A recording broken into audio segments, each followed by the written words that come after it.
Hi everyone. So for this topic, let's see the problems that we have had before about vectors.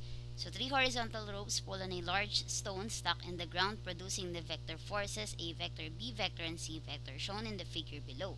Find the magnitude and direction of a fourth force on the stone that will make the vector sum of the four forces zero. So basically guys, if you remember, para lang tong katulad sa displacement. 'Di ba sa displacement, for example, nagkaroon ako dito, nag-start ako dito sa point na to. So this is my starting point. Tapos from my starting point, nag-travel ako, okay? And then bumalik ako sa starting point ko. Okay? So kapag bumalik ako sa starting point ko, my displacement would be equal to 0. So, when it comes naman sa summation ng vector forces natin, so to get for example, the summation of forces must be equal to 0, dapat ay pag pinag-add ko tong lahat, so for example, A vector plus B vector plus C vector, dapat equal siya sa D vector. Okay? So that, if nilipat ko si D vector dito sa kabila, so D vector minus A vector plus B vector plus C vector, the result would be equal to 0. So let's find that. But first, let's make a head-to-tail diagram nitong ating figure. So for example, mag-create muna ako dito ng x-axis. So x, tas ito yung y-axis ko. So, sabihin natin, nag-start tayo din sa origin, and then, we have our A vector. So, this is our A vector. So, whenever you are making a head-to-tail diagram, you have to make sure to put the label on it. So, another thing, after na A vector, so from this point, ilalagay naman natin si B vector natin. So, sabihin natin, this is our B vector. Okay? And then, pagkatapos ito is yung ating C vector, at yung C vector natin guys is papunta siya sa southwest. So, C vector. So, meaning guys, yung D vector ko should be this part. Okay, so ito yung magiging D vector ko. Okay? Ngayon, ang hinahanap dito guys is yung magnitude and direction ng aking D vector. So, let's start with our table. So, basically, kapag kasi ginagawa natin to is, gumagawa muna tayo ng table natin wherein we have the vector, the magnitude, the direction, tsaka yung x component and yung y component natin. Y component. Okay. So, for A vector, sabihin natin sa A vector natin, B vector, C vector, and lastly is yung D vector. Sa A vector natin, may magnitude daw siyang, kita natin dito is 100 Newton. So, lagyan natin dito 100 Newton. Sa B vector ko naman, meron siyang magnitude na 80 Newton. Si C vector ko naman is, meron naman siyang magnitude na 40 Newton. So, lagay ko dito is 40 Newton. Okay? Direction natin for A vector is 30 degrees, 30.0 degrees. So, basically guys, kapag po naglalagay tayo ng direction, ang ginagamit na natin dito is the in reference to x-axis para mas mabilis tayo mag-compute. So, andito sa A vector natin, 30 degrees from the x-axis. Ngayon, si B vector naman, kung mapapansin nyo, mula sa x-axis, dumaan siya hanggang 90 degrees plus 30 degrees. So, sa B vector, lagay natin dito is 90 plus 30 is 120 degrees. Okay? Next is C vector. So, sa C vector naman, from x-axis papunta dun sa C vector. So, dumaan ako sa 180 degrees papunta sa plus 53 degrees. So, 180 plus 53, I think this is 233.0 degrees. So, lagyan natin ng maayos. 233.0 degrees. Now, to get the x component, you just need to put 100 cosine 30 degrees. Para to sa x component. Sa y component naman, 100 sine 30 degrees. So, para sa 100 cosine 30 degrees, so lagay natin dito 100, then cosine 30 degrees. So, this is 50 square root of 3 or 86 point, medyo mataba siya. Okay. So, lagay natin 86.603. Okay, 603. So, ito yung nakakalimutan nyo lagi. Newtons. So, kailangan po sa x and y component natin, meron po tayong units na ginagamit. Okay? Sa y component naman natin, guys, would be 100 sine 30. So, pakita natin 100, then sine 30 degrees. 30 degrees. So, this is 50 Newton. So, 50.0 Newton. Okay. Pagkatapos po, sa v vector naman natin, ganun lang ulit yung gagawin mo since in reference to x-axis na to. 80 cosine 30 is simply negative 40.0 Newton. Y component niya is 69.282 Newtons and negative 24.073 Newtons and negative 31.945 Newtons. So, ganun lang gagawin. 40 cosine 233 is negative 24.073 Newtons. Okay. So, ngayon, para makuha naman natin yung resultant vector wherein nirepresent natin siya as D. So, ang gagawin natin, pag-a-addin lang natin yung x and y components natin. Okay? So, sabihin natin to get D sub x, pag-addin natin lahat to. So, we have 86.603 plus plus negative 40 plus negative 073. Okay. So, pag pinag-add mo yan lahat, magiging equal siya sa 22.53 or 22.530 Newtons. Okay. Sa D sub y naman natin, okay, to get D sub y, pag-a-addin ko din lahat to, guys. So, this would be 50 plus 69.282 plus negative 31.945 and 945.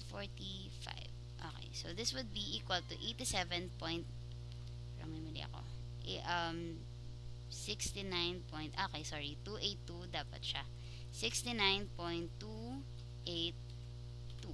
So this is 87.337 Newtons. Okay.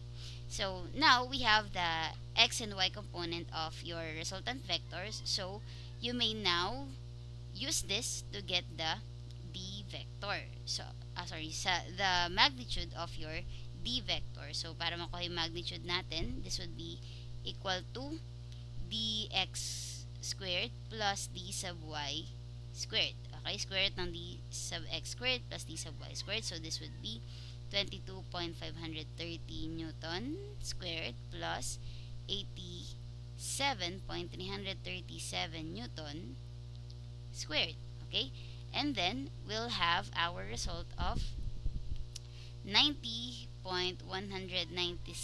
Newton. So this is 1 yung magnitude natin. Punta naman tayo sa ating theta. So as you can see, both of our x and y components are positive. So ibig sabihin, si d sub x ko papunta siya sa right, si d sub y ko papunta siya upward. So d sub x and d sub y. Ibig sabihin, yung d vector ko or yung magnitude ng d ko would be going here. So ito na yung d vector ko. Okay? And this would be my theta. So, to get my theta, okay, so, ang ginagamit, pwede natin gamitin, guys, yung tangent theta. So, tangent theta. So, remember the TOA. TOA is tangent theta is equal to opposite over adjacent. So, to get the opposite part here, as you can see naman, itong part nito is also equal to d sub y. So, itong d sub y dito, equal siya sa d sub y dito. So, yung opposite side ng aking theta is d sub y. Okay, and then adjacent is d sub x. So, to get theta, I just need to get the arctangent of dy over dx. Okay. So, theta would be equal to 75.535 degrees. So, yan ay magiging theta natin. Reference na din yan sa x-axis. Okay? So, yan po yung sagot natin sa number 1. Punta naman tayo guys sa number 2. So, number 2, you leave the airport in Naiya and fly 23 kilometers in a direction 34 degrees south of east. So, mag-create na agad tayo nung diagram natin. So, for example, hindi ko kayang tuwirin guys. Pero, gamitan na natin siya ng shape. Ito. Yan, okay. So, kunwari, ayan siya. Okay. So, sabihin natin this is the x-axis and this is the y-axis. So, i-plot muna natin guys yung ating mga vectors. So, yung una, meron ka daw 23 kilometers in a direction 34.0 degrees south of east. So, basically, alam natin north, south, east, west. So, sa timog ng silangan. So, south of east. So, dito yon banda guys. So, ibig sabihin, meron akong vector dito. This is 23.0 kilometers. Pangalanan ko siyang A vector. Ito yung naiya ko. Okay? Tapos, this is 34.0 degrees. Okay? Next, you then fly 46.0 kilometers due north. So, ibig sabihin, nag-fly ako pataas daw. So, this is 46.0 kilometers due north. Sabihin natin this is B vector. Okay. Tapos, yung pangatlo mong pag-fly, guys, is papunta naman sa, tanong kasi how far and in what direction. So, magnitude and direction ulit to. Must you then fly to reach a private landing strip that is 32.0 kilometers due west of the Naiya Airport. So, basically, meron ka pang isang vector. Okay, sabihin natin, yung vector na to is, so ito ay 32.0 kilometers. And yung vector na to guys ay, sabihin natin siya si D vector. Okay? So ngayon, if gagawin ko siya ng head to tail diagram nung trip mo dun sa gusto mong puntahan, so magsa-start ako kay A vector. So si A vector, papunta siya dito. Okay? Yan si A vector. After nun, after mo mag-fly ng south of east, nag-fly ka naman north. So, 46 kilometers to the north. So, this is your B vector.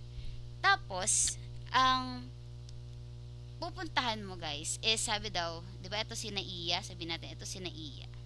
Naiya. Okay. So, dyan kay Naiya, meron dyang landing point guys na ang 32.0 kilometers from Naiya Airport. So, west ng Naiya, papunta sa west. So, dito, papunta yung, dito ka daw magla-landing sa part na to. So, ibig sabihin, guys, yung kukunin mo is etong part na to. Yung magnitude and direction ng vector na to mula dun sa after ng north na iyong finlay, papunta dun sa 32 kilometers due west of the Naiya Airport. So basically, hindi ka basta makakuha ng summation of forces kapag hindi ka bumalik dun sa origin mo. Pero since meron sinabi dito na 32 kilometers due west, so eto na yung nagko-connect sa'yo from your starting point, which is Naiya, papunta dun sa also this would be your end point. Okay? So ito dapat yung end point mo. Okay, anyway, so let's have our let's have our table. Okay, so syempre ganun ulit, may vector tayo, may magnitude tayo, may direction tayo, tapos may x component and y components tayo. Okay, so si A vector, B vector, sabihin natin itong part na to na hinahanap natin siya si C vector. Okay, si C vector, tapos si D vector. basically guys, yung nagko-connect sa'yo from the starting point papunta dun sa huli mong point is yun yung gagawin nating resultant vector. Tama? So, bakit? Pag sinabi kasi natin resultant vector, that is the easiest path to take para makapunta ka dun sa pupuntahan mo. Okay? So, from starting to end point. So, dito sa magnitude mo, okay, meaning hindi po ito yung end point. Okay, sa magnitude mo ng A vector is 23.0 kilometers. Okay. And, para mag-base tayo sa x-axis, ang gamitin natin, guys, to get the theta for the A vector is mula sa x-axis papunta sa A vector. Okay? So, ano yun? Ano yung magiging direction na yun? So, since yung buong to is 360 degrees, 360 minus 34. So, lagay natin 360 minus 34. This is 326. So, pwede ko lagay dito guys na theta ko is 326 degrees. Okay? So, next, B vector ko is 46.0 kilometers. So, si B vector, ang theta niya is simply 90 degrees kasi to the north lang siya. Si C vector, hindi natin alam. Si D vector naman is 32.0 kilometers and siya ay going to the west. So, mula dito guys, mula dito sa E, sa ating x-axis, papunta kay D vector. So, this is 180 degrees. Okay? So, lagay natin dito ay 180 degrees. Ngayon, paano ko makukuha si C vector? Di ba? If you remember, pag sinabi nating summation of forces is equal to 0. So, basically, ang ginagawa mo lang dyan is to add your forces and dapat mag-equal siya sa 0. Ngayon, dito sa resultant forces natin, para makuha daw natin yung resultant vector natin, ang gagawin lang natin is to add yung ibang vectors natin. So, add natin sa A vector plus B vector plus C vector. So, imbis na R yung ginamit ko, ang ginamit ko is D. Okay? So, lagyan natin dito D vector. Siya yung resultant vector mo. Ibig sabihin, kung gusto kong kunin si C vector, I just need to subtract D vector and yung summation ng A vector tsaka ng B vector. Then, makukuha ko na si C vector. Tama? So, D vector minus A vector plus B vector. So, paano ko gagawin yun? Kunin ko muna lahat ng, so, ang hahanapin ko dito yung C sub X ko tsaka C sub Y. Tapos, makukuha ko na yung magnitude and direction ng C ko. Okay. Sa X component ko, ang gagawin ko lang dyan is simply, ganun ulit, 23 kilometers times cosine 326. So, this is 19.067 ata. 19.068 kilometers. Para naman sa y component, imbes na cosine, gagamitin natin ay sine. 23 sine 326. This would be negative 12.861. So, negative 12.861 kilometers. Dito naman, ito, hindi mo na need mag-calculator. Since itong B vector mo is going north lang, alam mo na wala siyang x component. Wala siyang x-axis. Hindi siya nag-horizontal. So, 0. Kapag naman sa y component, syempre, 46.0 kilometers. Kung ayaw maniwala sa akin, edi 46 cosine 90. Cosine 90 is equal to 0. So, 0 times 46 is 0 pa din. Sine 90 is 1. So, 1 times 46 is 46 kilometers pa din. Then, lalaktawan natin si C. Si D naman is 32. Ito naman, wala naman siyang y component. So, 0 agad yung y component mo. Pero, si D sub X mo is papunta siya sa west. Okay? 180 degrees. So, 32,180 is negative 32.0 kilometers. Okay. Ngayon, let's find C sub X and C sub Y. So, to get C sub X, ganun lang. D sub X minus A sub X plus B sub X. So, paano yun? D sub X is negative 32.0 kilometers minus, ang A sub X ko is 19.068 kilometers plus B sub X is 0. So, to get C sub X, this would be equal to negative 51. negative 51.068. 0.068 kilometers. Okay, so may c sub x ka na. Punta ka naman kay c sub y. So, to get c sub y, ganun din, d sub y, which is 0, minus a sub y plus b sub y. So, a sub y ko is negative 12.861 kilometers plus 46.0 kilometers. So, to get c sub y, this would be equal to negative 33.139 kilometers. Okay? May c sub x ka na, c sub y, you will be able to get the magnitude of c. So, to get the magnitude of c, simply get the square root of cx squared plus cy squared. So, gawin natin yon, equal square root of negative 51.068 kilometers squared plus negative 33.139 kilometers squared.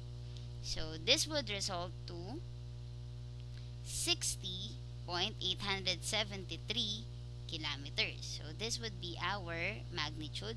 Yung direction naman ng C ko is, so basically guys, mag-make sense tayo. So, dito sa figure natin, si C mo is papunta sa southwest. Southwest. So, ibig sabihin, kung gagawan ko to guys ng x and y axis, so nasa third quadrant siya. And, base dun sa ating figure kanina, si C natin, so ito si C, diba? Yan si C vector, is negative yung x niya, and negative din, so ito yung x niya, negative din yung y niya. Meaning, si c sub x papunta siya sa left, so c sub x left, kaya siya negative, and si c sub y papunta naman siya downward, so ito si c sub y. Now, gusto natin kunin yung theta, so kunin muna natin yung pangalanan natin itong alpha. So, ang kukunin lang nating part is itong angle na to, okay? So, kagaya ng ginawa natin kanina, itong c sub y na to guys is also equal dun sa c sub y na nandito. So, to get alpha is equal to arctangent, negative 1. So, ano yung opposite ng alpha mo? Cy over cx. Okay? So, alpha would be equal to, so, pakita natin, para makuha to, shift, tangent. So, ayan yung arctangent mo ng cy. So, ang cy mo is negative 33.139. Negative 33.139, tapos sa ilalim is negative 51.068. Okay? And then, shift up, yeah. Okay. And then, this would be equal to 32.980. Okay. So, ang nakuha mo pa lang dito guys, 32.980 degrees. Ang nakukuha mo pa lang is itong part na to. Ito yung alpha. Pero ang gusto natin is in reference to the x-axis. So, dapat ang kukunin natin is mula sa x-axis papunta dito sa alpha mo. Okay? So, remember, dumaan siya sa 180 degrees. So, 180 degrees plus yung alpha mo, yun yung magiging theta mo. Okay? So, lagay natin dito to get theta. So, lagay natin to get theta. This should be 180 degrees plus alpha. So, theta is equal to 180 degrees plus 32.980 degrees. So, this would be equal to 212.980 degrees. So, this would be the direction of your C. Okay? So, sometimes we do use C vector is equal to 60.873 bar angle 212.980 degrees kilometers. Okay? So, may unit pa din po dun sa final answer natin. Lastly, okay, punta tayo sa last. Ito na. Sa last part is meron tayong two vectors, A vector and B vector. So, since gumamit tayo ng mga caret symbol, this is a unit vector. So, for letter A, sabi, ang hahanapin daw natin is yung A vector plus B vector. And to do that, guys, remember, si A vector ko is meron siyang components pa din. So, for example, itong negative 4.0 0 na to, ito yung a sub x ko. Etong 2.00 nakasama ni j hat, yun naman yung a sub y ko. Okay? Ganun din dito sa kabila, si si 7.00,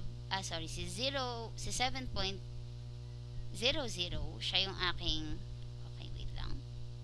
Si 7.00, siya yung aking b sub x, si 14.00 nakasama ni j hat, siya naman si b sub y. Okay? Ngayon, para makapag-add tayo ng a vector at b vector, kailangan pareho sila ng kasamang unit vector. So, ang i-add lang natin is kapag pareho silang I hat, tsaka kapag pareho silang j hat. So, basically, this would be equal to negative 4.00 plus 7.00. Ito yung a sub x mo plus b sub x. Tapos, I hat. Okay? So, I hat plus a sub y plus b sub y, then j hat. So, ano yung a sub y ko? 2.00 plus 14.00 j hat. Okay? So, to get a vector plus b vector, this should be 3.00 I hat plus 2 plus 14 is 16.00 j hat. So, ito na po yung answer natin. Okay, letter B. So, for letter B, what is a vector dot b vector?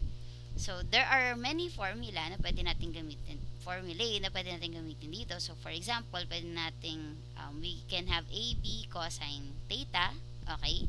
And also, pwede natin gamitin yung derived nating formula, which is A sub x, B sub x, plus A sub y, B sub y, for 2 dimensions only, okay?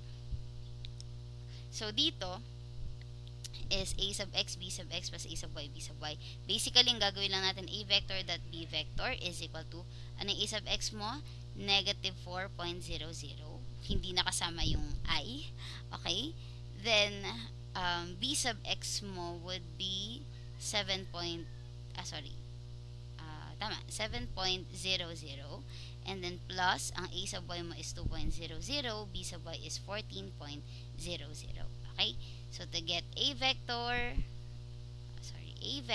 dot b vector, this would be equal to negative 28.00 plus 28.00, or simply 0. Okay, so yan yung sagot sa letter B. And, punta naman tayo sa letter C.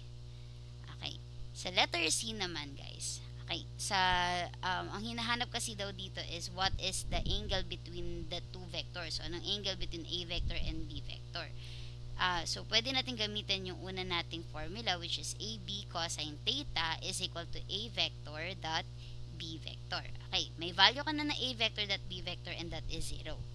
Okay, so ang gusto mo lang mangyari is kunin yung theta. So, sabihin natin cosine theta is equal to a vector that b vector, then divide both sides by AB. So, over AB. Hindi mo na kailangan i-calculate si AB, si A at saka si B para pag-multiplyan sila. Though, para makuha yon, kunwari gusto mong kunin yung magnitude ni A at saka magnitude ni B, you just need to get the square root of AX squared plus AY squared. Dito rin, BX squared plus BY squared. Pero bakit hindi natin siya kailangan dito? Dahil ang a vector dot b vector mo is already 0. So, whatever yung value ng AB mo, it does not matter. Kasi 0 divided by any number except 0 would be equal to 0. So, cosine theta is equal to 0. Then, to get theta, kunin natin yung arc cosine. So, calculator base. So, arc cosine ng 0. And this would result to theta is equal to 90 degrees. Okay? So, that would be all for our topic, for our quiz last time. And I hope this would serve as your review for your exam. Thank you.